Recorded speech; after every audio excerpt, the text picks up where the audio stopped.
Today is Thursday, the 8th of August 1974. A situation developed in this country which it seems to me that it will, and to everybody else, it will come to a climax tonight, and I hope that in the following, by taping some radio conversations, I can give an idea of the mood and of what is happening in the United States at this time. It is now 7:30 in the evening. At 9 o'clock the President is supposed to talk. Up to then I shall bring news commentator, news, etc. from radio and television. I will not identify the individual commentator because that would make it too difficult for me. But I shall try to give the time possible every once in a while.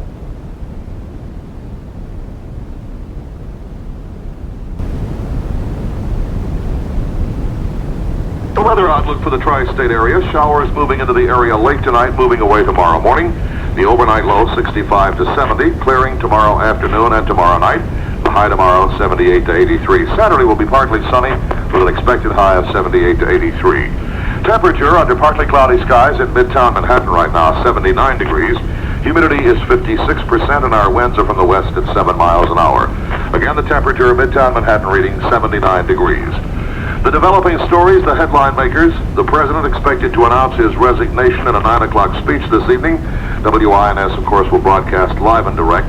The Nixon family due to depart for San Clemente tomorrow afternoon. Vice President Ford slated to take the presidential oath of office at about noontime tomorrow in Washington. A glimmer of hope seen in an effort to avert a taxi driver strike set at midnight tonight. The new head of the Newark Police Department is set to make some assignment changes. Jim McGifford will have that story. Controller Harrison Golden transfers millions of dollars in easily cashed securities from city vaults to Manhattan banks. On Wall Street, the market closed lower. George Bergeson will have the business report, and we'll have sports with Charles Scott King in just a moment. Now, during Castro's annual August furniture sale, take advantage of great savings on luxurious Castro convertibles. Choose from the world's largest selection of smart convertible sofas, sectionals, love seats, chairs, and loungers. Choose the Castro convertible you've always wanted at a price you can afford. For instance, a full-size Castro convertible sofa covered in your choice of fine fabric, only $259. Castro's own inner spring high riser, only $149. These and more unbeatable values are now available during Castro's tremendous August furniture sale. Remember, Castro means a beautiful sofa that converts to a most comfortable bed. Castro is the manufacturer. Castro has what it takes, and it takes a lot to be number one.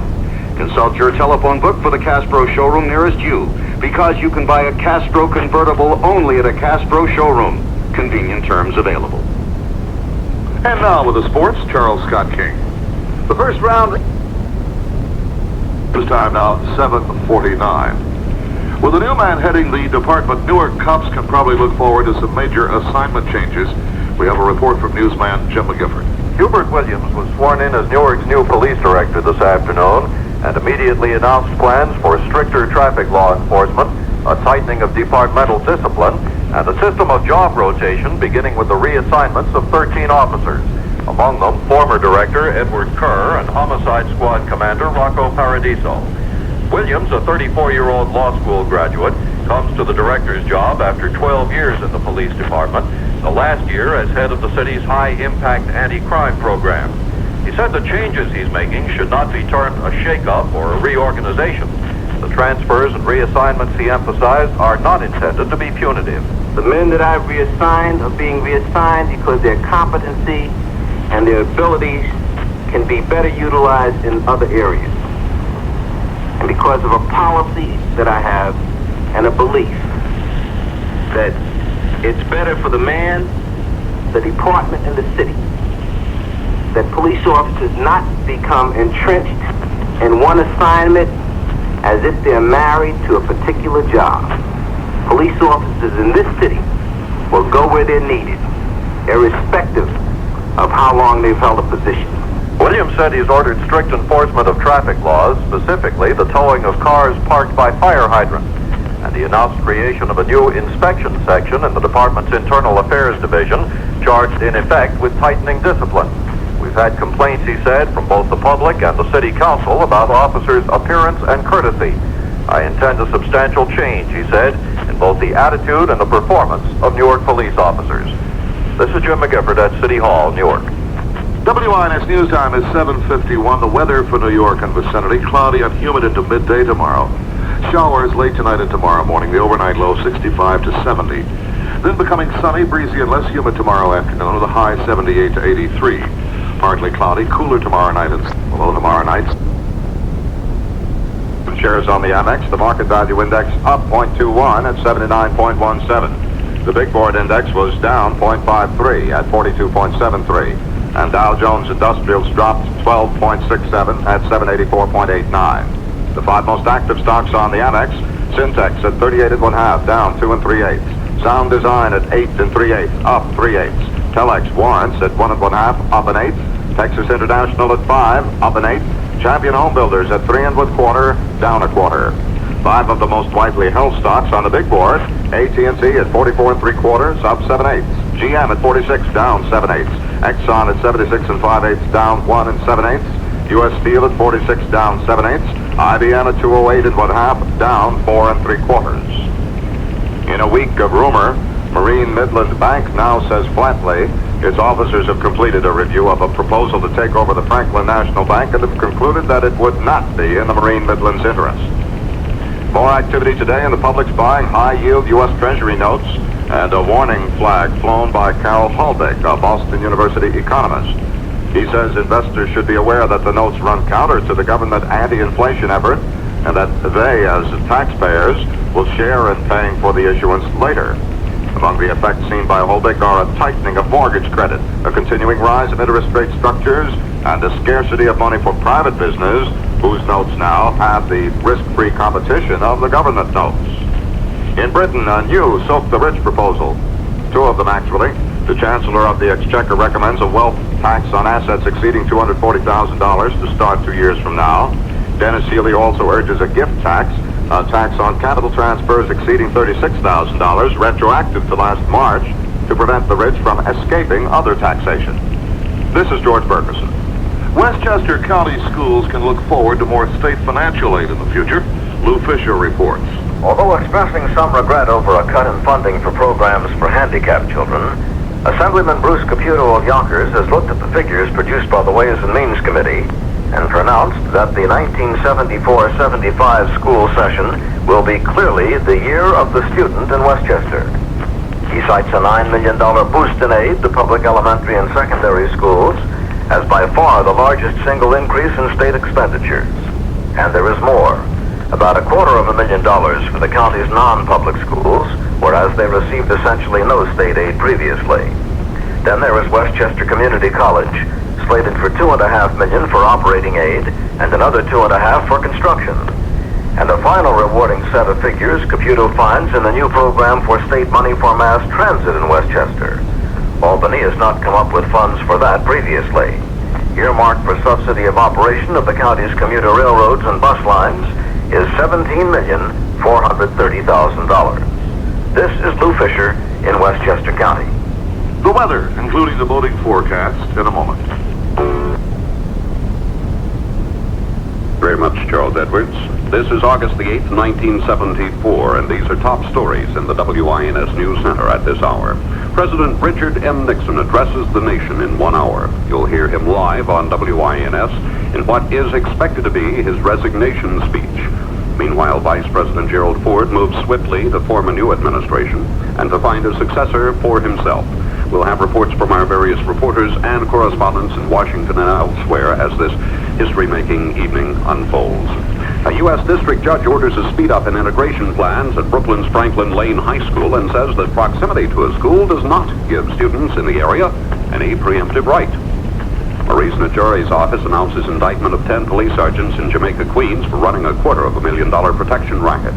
The Secret Service has cracked a counterfeit ring down in West Palm Beach, Florida, thanks to a burglar who happened to take some of the paper during one of his capers. In sports, the Yanks are idle. The Mets play Cincinnati tonight. Charles Scott King will bring us the sports later on this evening. On Wall Street, things kind of tumbled down today, waiting for tonight's speech by the president. George Ferguson will have a report on that. Now a closer look at these major stories upcoming from the WINS News Center. In just 1 hour, the 37th President of the United States is expected to announce his resignation as the scandal-marred administration of Richard M. Nixon moves toward its end. The final chapter of the drama began to unfold earlier today at the White House, where correspondent Jim McManus makes this report. In less than 1 hour now, after more than 2 years of agony for the nation and himself, and 4 days of near chaos in this capital city, President Nixon will address the people and announce the decision that is expected to end his presidency. His aides describe him as serene and content. At 7:30 Washington time, Mr. Nixon met with 5 bipartisan congressional leaders in his hideaway office in the Executive Office building within the White House compound. The group includes Senate Republican leader Hugh Scott, Senate Democratic leader Mike Mansfield, House Speaker Carl Albert, Senator James Eastland, President pro tem of the Senate, and Arizona Congressman John Rhodes, House Minority Leader. The President called them here to personally inform them of his decision.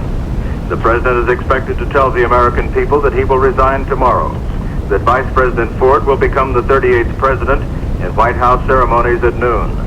There is now a report that the President and his family intend to depart Washington tomorrow before noon and fly to their home in San Clemente, California. This is Jim McManus, Group W News, at the White House. One of the first people Mr. Ford met with after leaving the Oval Office was Secretary of State Henry Kissinger. Group W's Tom Girard reports on that from the White House. Vice President Ford and Secretary of State Kissinger conferred for an hour and 45 minutes this afternoon, and following the meeting, Ford strongly indicated that he wants Kissinger to stay on as secretary after President Nixon's expected resignation. Ford's press secretary, Paul Miltich, told reporters that Ford and Kissinger had reviewed the world situation and foreign policy of the United States as it's been carried out for the last 5 years. The spokesman said that Ford noted that he had enjoyed working with Kissinger and has supported the foreign policy Kissinger has carried out. The spokesman added that Ford believes that policy is in the best interest of the United States. The fact that the two men had such a lengthy discussion strongly suggests that they are already aware Mr. Nixon is stepping down. And Ford's praise of Kissinger and the current foreign policy also suggests that he has or will ask Kissinger to continue serving in a Ford cabinet. Meantime, at the White House, preparations continue for the Mr. Nixon's meeting with bipartisan congressional leaders and for the speech which appears to be his final one as president. Tom Girard, Group W News, Washington. Ford is now receiving recommendations for the vice presidency. Conservative Republican senators have presented a list of 13 men and 1 woman for consideration. The first name on the list is Arizona Senator Barry Goldwater, the GOP standard bearer in 1964. Among others are Senator Howard Baker of Tennessee, Senate Republican leader Hugh Scott, and from the metropolitan area, New York Senator James Buckley, as well as Connecticut Governor Thomas Meskel, whom Mr. Nixon had earlier today nominated to the U.S. Second Court of Appeals. The only woman recommended for the vice presidency was Representative Edith Green, an Oregon Democrat who has become increasingly conservative in recent years. The letter from the conservative Republican senators was in response to reports that Mr. Ford was leaning in the direction of someone like Governor Nelson Rockefeller of New York or former Attorney General Elliot Richardson. Rockefeller has called a news conference for tomorrow, where he is up in Maine. New Jersey's governor has made a recommendation to Vice President Ford to try and heal the wounds of the executive branch by naming a Democratic vice president if and when Ford becomes president. WINS reporter Gene Dillard has that story for us from Trenton. Governor Brendan Byrne has recommended Gerald Ford select a Democratic congressman as his vice president if, in fact, President Nixon resigns and Ford assumes the presidency. Byrne predicted such an action would have a unifying effect on the country and Congress, enabling a new administration to deal more easily with the nation's problems. Byrne said it's essential the country be given evidence the policies and practices of the Nixon administration are over. He said Ford's nomination of a congressional Democrat would help achieve that purpose. Although the governor made no specific recommendations of a candidate, he said someone should be selected with the stature of New Jersey Democratic Congressman Peter Rodino, chairman of the House Judiciary Committee. He said the new president must be willing to take extraordinary steps to help the nation overcome what he termed the agony of living with a corrupt national administration. He said naming a member of the opposing political party to be vice president would be such a measure. The governor again lent his support to the resignation of the president, saying it would end the nation's anguish over the Watergate scandal and allow Congress to turn its attention to matters such as inflation and high unemployment. This is Gene Dillard at the State House in Trenton. One of the first indicators that the president had at long last begun to consider resignation came from a Jewish religious leader who had met with Mr. Nixon earlier in the week. Root W's Jim Slade has that report. Rabbi Baruch Korf has been the president's chief public defender. It was Korf who went to a private meeting with Mr. Nixon early this week, one of the first indications that the president may have been changing his mind about resignation. In a telephone discussion, Rabbi Korf said the president appears to be very serene and at peace with himself, even after having been, quote, so savaged. But, said Korf, he is a very unusual man. Korf said again that he believes history will deal with Mr. Nixon's accomplishments, particularly overseas, in a very kind light. Asked where he would be if and when the president resigns, Korf said he hopes to be at the president's side, but he said, I expect nothing to happen today, nothing, he said, before this evening, and hopefully, he added, not even then. The rabbi said he was not offended at remarks Mr. Nixon made in conversations with H.R. Haldeman about avoiding anything having to do with the arts because many Jews are involved. The president said to stick with what he referred to as Middle America for his appearances. Korf said he took no offense, and no Jew should take offense at being called a Jew. He said there is not one prejudiced bone in the president's constellation. Jim Slade, Group W News, Washington. The House has approved tonight by acclamation a broad campaign financing reform bill spawned by the excesses of the 1972 presidential election. This word just into the WINS News Center. That bill sets limits on political contributions, restricts candidate spending, provides federal subsidies for presidential conventions, elections, and primaries, and establishes a board to enforce the new campaign rules. The House vote was 355 to 48. And the bill now goes to a conference committee to reconcile differences with a Senate-passed version. Again, this just into 10:10, the House has approved almost by acclamation a broad campaign financing reform bill spawned by the excesses of the 1972 presidential election. President Nixon addresses the nation tonight at 9. It's believed that he will announce his resignation. You can hear that presidential speech live tonight at 9 o'clock on WINS 1010, your news center in New York. WINS News Time now is 8:08. Here's an announcement from Gramercy Park. GTE has a word for every businessman who uses phones, into or get calls from one of their territories. So they're concerned about phone service everywhere. And there is something you should bear in mind if you've been tempted to get your telephones from one of those other companies. If you go somewhere else to get your phones, you have to go somewhere else to get them fixed, too. That can mean trouble if your supplier isn't nearby. But no matter where you are, the phone company is close enough to help you in a few hours or even minutes. GTE knows how important telephones are to you. GTE wants to help you get the best service from them. GTE, a growing concern for your growing needs. In a moment, I'll tell you about tomorrow night's program.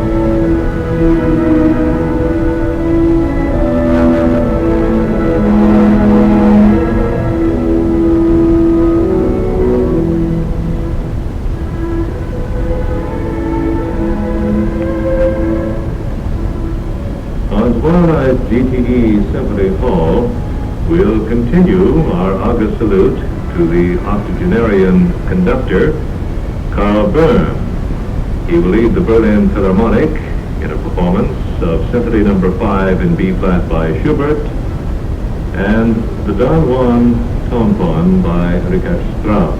Once again, Karl Böhm conducting the Berlin Philharmonic. That's tomorrow night, following the 8 o'clock news on Symphony Hall, a stereo presentation of General Telephone and Electronics and its family of companies. GTE, a growing concern for your growing needs.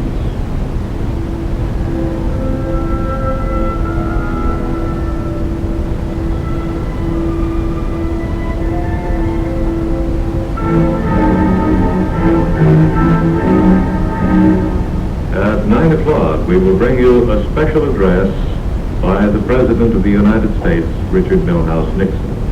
This is the radio station of the New York Times. See one of the world's greatest dance companies, American Ballet Theater, at the New York State Theater through Saturday evening, presenting programs of favorites from the classics and exciting new ballets. Saturday evening, see American Ballet Theater's incomparable full-evening production of Swan Lake with Cynthia Gregory as Odette Odile and Bruce Marks as Prince Siegfried. Clyde Barnes says, without exception, it's the best Swan Lake in the world, unquote. Don't miss it. For information, call American Ballet Theater at 212-877-4727. Monday evenings on WQXR, weekly concerts are presented by the Boston Symphony Orchestra following the 9 o'clock news. Next Monday, Sergio Zawa will conduct the Symphony No. 1 by Gustav Mahler and major works by Gustav Holst and Arnold Schoenberg, two composers whose centenaries are being observed this year.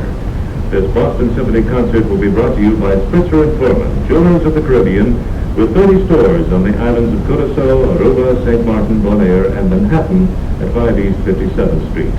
Listen Mondays at 9:05. WQXR, WQXR, FM New York. At the tone, 9 o'clock. Time you visited the New York Health Club at 76th Street and York Avenue, or 24 East 13th Street. And we're working on one on 43rd and 5th. Call 737-6666.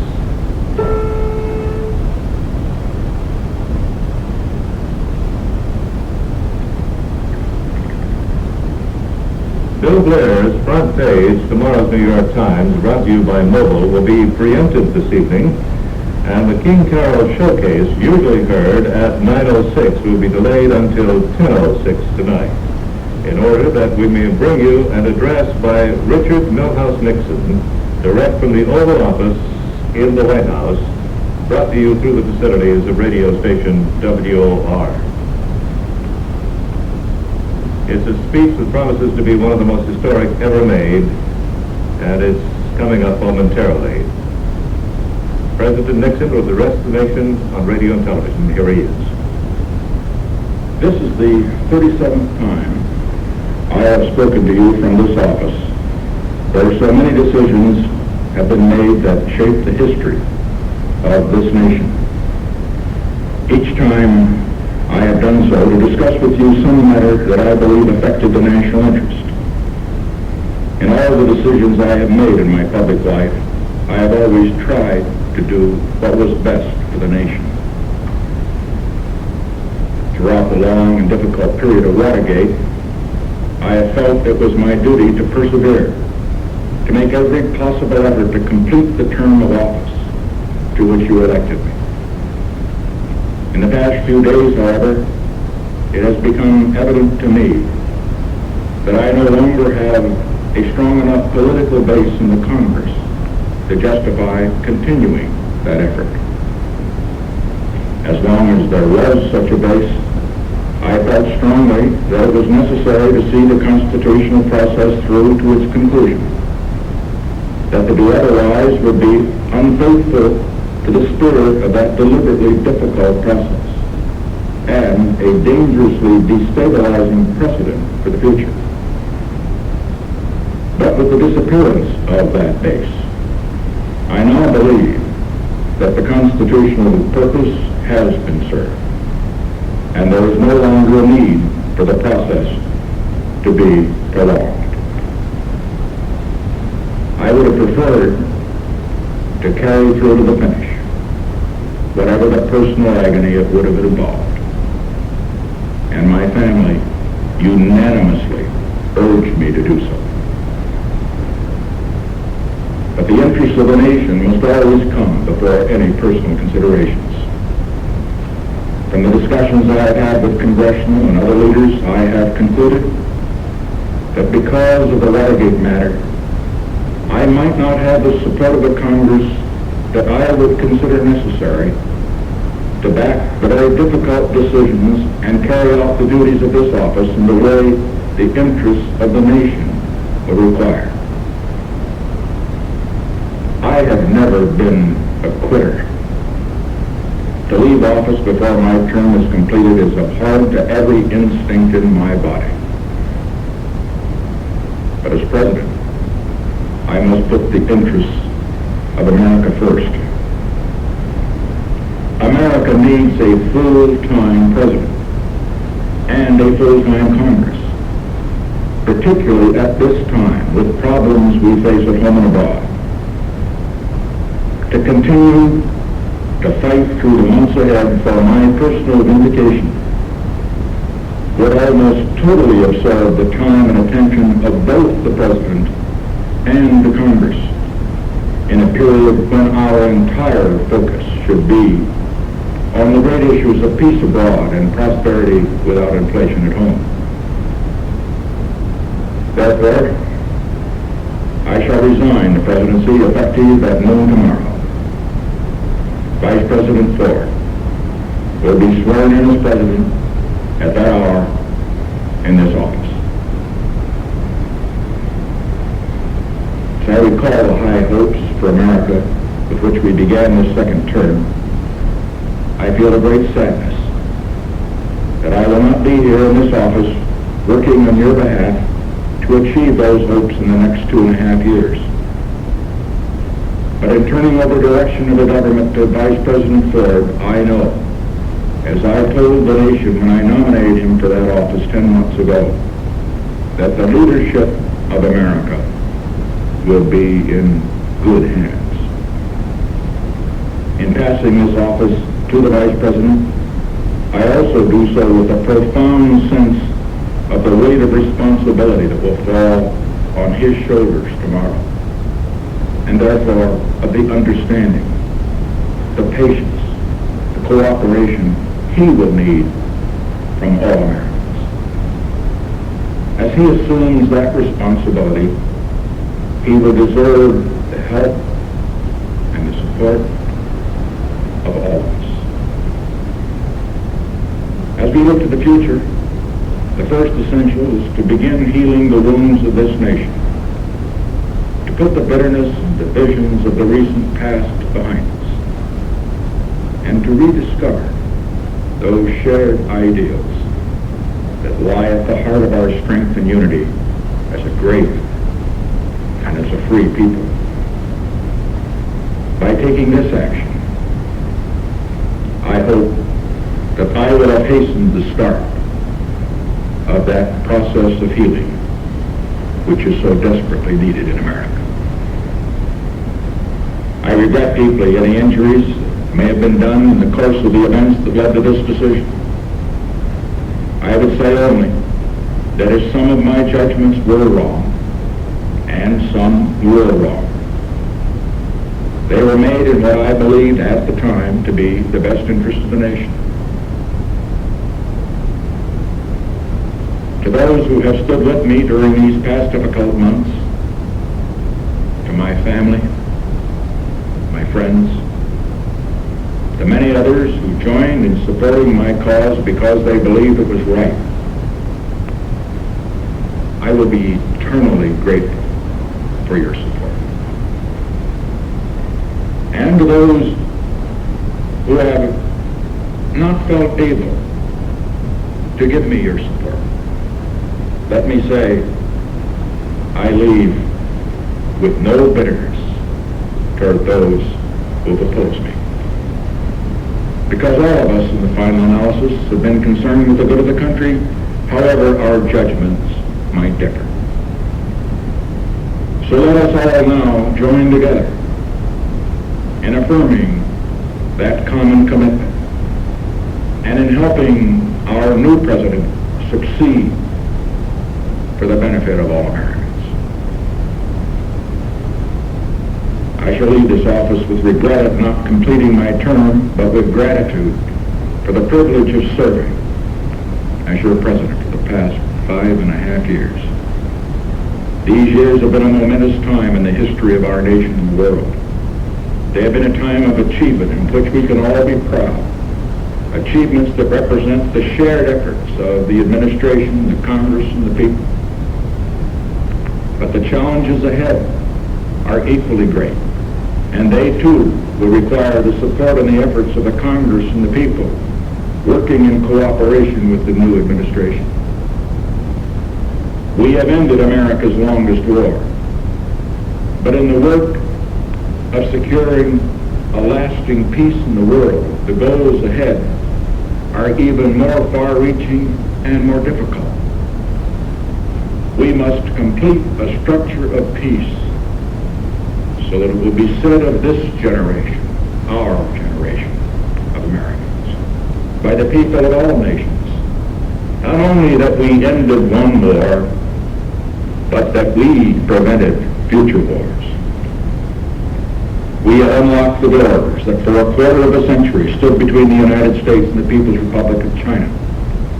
We must now ensure that the 1/4 of the world's people who live in the People's Republic of China will be and remain not our enemies, but our friends. In the Middle East, 100 million people in the Arab countries, many of whom have considered us their enemy for nearly 20 years, now look on us as their friends.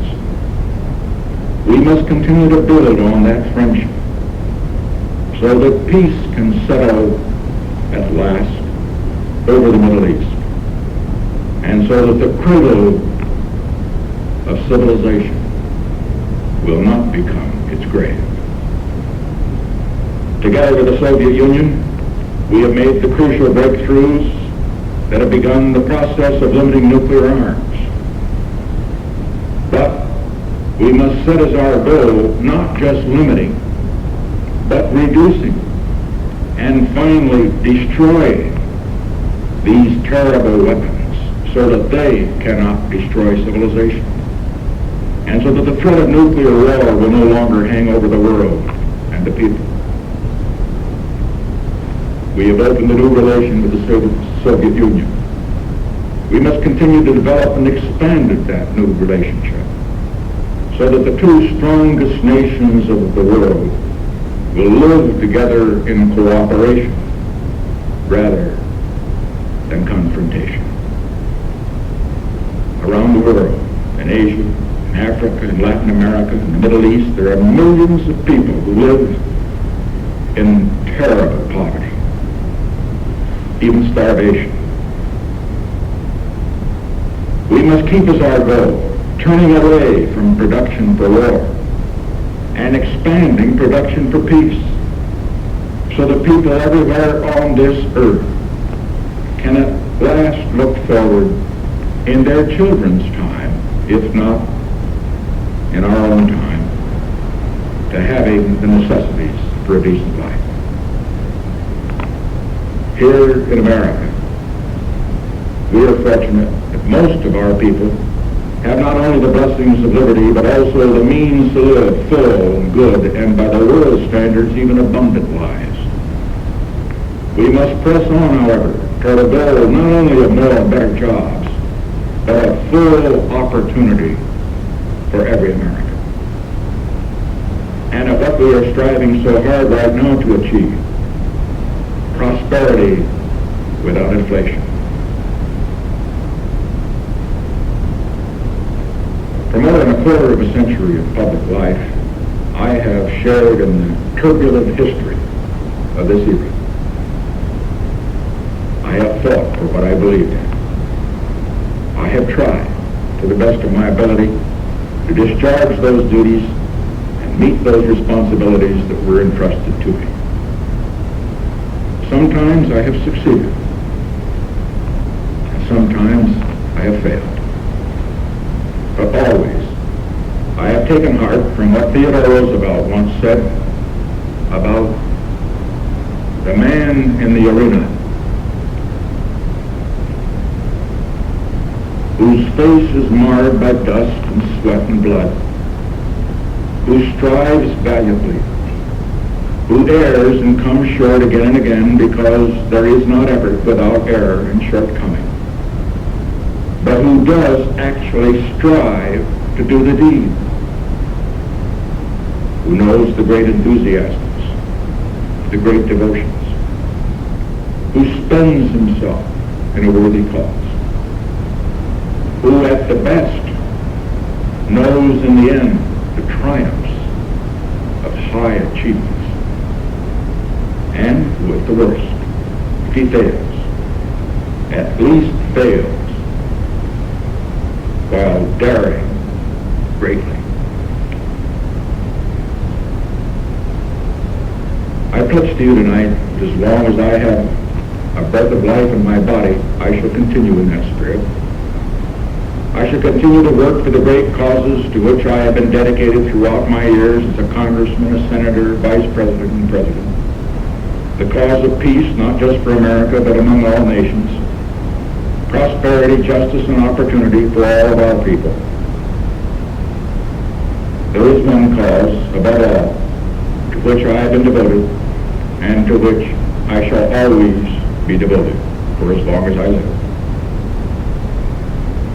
When I first took the oath of office as president 5.5 years ago, I made this sacred commitment to consecrate my office, my energies, and all the wisdom I can summon to the cause of peace among nations. I've done my very best in all the days since to be true to that pledge. As a result of these efforts, I am confident that the world is a safer place today, not only for the people of America, but for the people of all nations. And that all of our children have a better chance than before of living in peace rather than dying in war. This, more than anything, is what I hoped to achieve when I sought the presidency. This, more than anything, is what I hope will be my legacy to you, to our country, as I leave the presidency.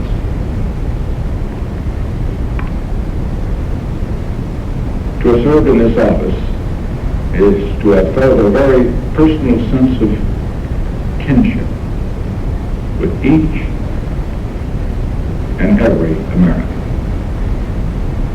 In leaving it, I do so with this prayer.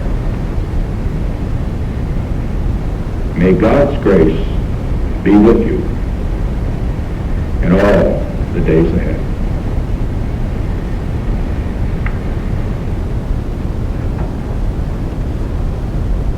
We have just heard an address by President Richard Milhouse Nixon from the Oval Office of the White House. The President announced his resignation effective at noon tomorrow and urged the nation for support of the new President, Gerald Ford.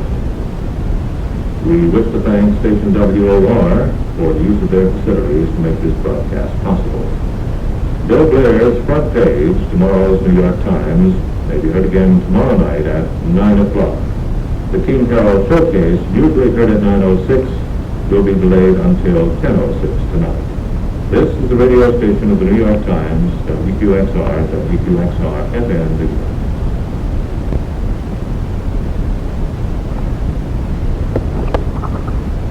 It is now Friday, August 9th, almost 7 o'clock in the morning.